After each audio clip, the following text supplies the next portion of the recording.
ये कहानी है एक छोटे से गांव शांतिपुर की। इस गांव में एक गरीब मगर नहायत अक्लमंद किसान रहता था जिसका नाम था गोपाल। गोपाल रोज अपने खेतों में जाकर मेहनत करता, फसल उगाता और उसे बेचकर अपना और अपनी बीवी लक्ष्मी का गुजारा करता। दोनों के पास ज्यादा कुछ न था, लेकिन मोहब्बत बेहद थी।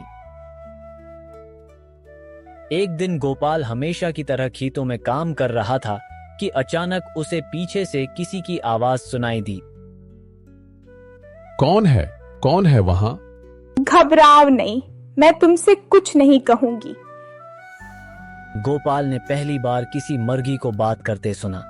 पहले तो वो हका बका रह गया, लेकिन फिर उसकी आंखों में चमक और मोहब्बत देखी तो उसे अपने साथ घर ले आया। गांव में एक जमींदार रहता था, नाम था भैरो सिंह। वो मालदार तो था मगर बहुत ही लालची और अहमक। उसका नौकर था मंगलो, जो खुद भी निराला और बेवकूफ था। तो मंगलो, आज क्या खबरें हैं गांव की? मालिक, गोपाल किसान के घर एक ऐसी मुर्गी है जो सोने का अंडा देती है। क्या सोना? और वो मुर्गी उस गरीब के घर? उसे तो मेरी हवेली में होना चाहिए था। तो मालिक, मैं रात को छिपकर मुर्गी चरा लाऊं? हाँ, ले आ, लेकिन देख पकड़ा न जाना, वरना तुझे अंडे देने के लिए बंद करवा दूंगा। मंगलो रात के अंधेरे में चुपके से गोपाल के घर दाखिल हुआ और मुर्गी को उठाकर भाग गया। ले आया मैं वो जादुई मुर्गी, अब तो हम बस सोना ही सोना कमाएंगे। हा हा हा, अब गोपाल को दुख होगा और मुझे मिलेगा खजाना। मुर्गी को पंजरे में बंद कर दिया गया। जमींदार अगली सुबह उठकर अंडा देखने दौड़ा, मगर पंजरा खाली था। सिर्फ मुर्गी थी, अंडा नहीं। अरे मनहूस, सोने का अंडा दे, वरना पकड़कर भून दूंगा तुझे। रिश्ते चोरी से नहीं बनते और दौलत सिर्फ मोहब्बत से आती है। जमींदार भैरो सिंह और उसका नौकर मंगलो मुर्गी पर हर रोज दबाव डालते, उसे डराते और सख्त लहजे में अंडा मांगते। चल दे अंडा, वरना तुझे कीमा बना दूंगा।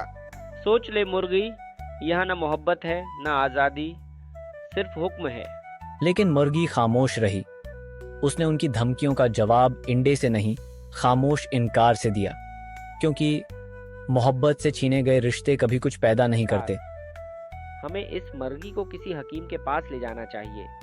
हो सकता है कुछ जादू तावीज डाल दे और ये इंडा दे दे। हाँ मंगलो, तू तो आज बहुत अकल की बात कर गया।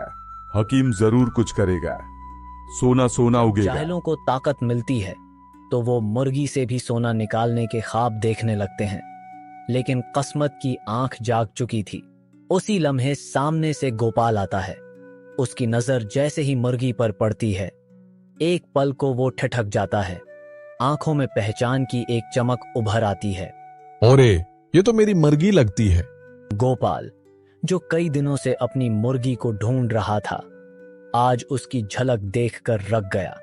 दिल में जो दुख था वो अब गुस्से में बदल चुका था।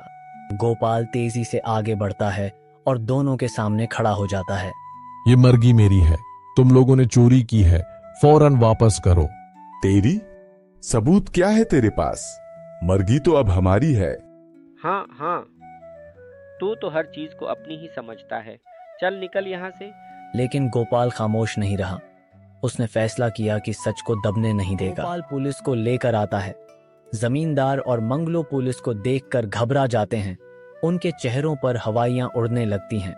ये मुर्गी तुम लोगों ने चोरी की है? जी सर, ये मेरी है। मेरे घर से गायब हुई थी, मैंने कई दिन तलाश की, आज मिली है। बताओ सच सच, कहाँ से लाई ये मुर्गी? सिर्फ हमने दरअसल वो। खामोश रह मंगलो, कुछ मत बोल। बस, दोनों को गिरफ्तार करो। जानवर चोरी करना भी जुर्म है। पुलिस जमींदार भैरो सिंह और उसके नौकर मंगलो को हिरासत में लेकर साथ ले जाती है। इंजाम अब उनके सामने था, वो इंजाम जो लालच और जुल्म का होता है। जुल्म वक्ती होता है, मगर सच हमेशा जिंदा रहता है। जमींदार भैरो सिंह और उसका नौकर मंगलो अपनी ही लालच में गिरफ्तार हो गए और गोपाल, उसे सिर्फ अपनी मुर्गी ही नहीं, अपनी खुददारी भी वापस मिली। गोपाल, वही मुर्गी जो उसने मोहब्बत से पाली थी आज उसे वापस मिल गई। वो उसे लेकर सुकून से अपने घर की तरफ रवाना हो गया, उस दिल के साथ जो अब हल्का और खुश था। लक्ष्मी ने जब अपनी प्यारी मुर्गी को देखा तो उसकी खुशी का कोई ठिकाना न रहा। वो मुर्गी जो उसके लिए सिर्फ एक जानवर नहीं बल्कि एक साथी थी, आज वापस आ चुकी थी। गांव के बच्चों ने भी खुशी से उछलना शुरू कर दिया, जैसे सबने एक खोई हुई चीज को दोबारा पा लिया हो। फजा में हंसी, सुकून और मोहब्बत की महक फैल चुकी थी।